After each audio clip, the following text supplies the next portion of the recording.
नमस्कार, मी उज्ज्वला. बी न्यूजमध्ये आपलं स्वागत. सुरुवातीला एक नजर ठळक बातम्यांवर. हातकणंगले लोकसभा मतदारसंघात महाविकास आघाडीकडून स्वतंत्र उमेदवार देण्याच्या हालचाली सुरू. आमदार जयंत पाटील यांची माहिती.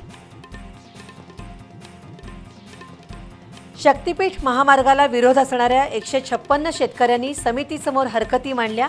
तक्रारींचा अभ्यास करून समितीचा अहवाल शासनाला सादर होणार. कौटुंबिक वादातून 50 वर्षीय महिलेचा निर्घृण खून. गडहिंग्लज तालुक्यातील खणदाळ इथल्या घटनेनंतर खुनी पती फरार, तर हातकणंगले इथं चारित्र्याच्या संशयावरून महिलेचा गळा आवळून खून. श्वसन नलिकेमध्ये फुग्याचं रबर अडकल्यानं 3.5 वर्षाच्या मुलाचा मृत्यू. इचलकरंजीतील धक्कादायक आणि दुर्दैवी घटना.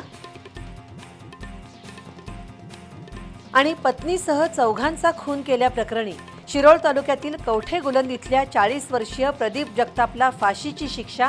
जयसिंगपूरमधील जिल्हा सत्र न्यायालयाचा ऐतिहासिक निकाल.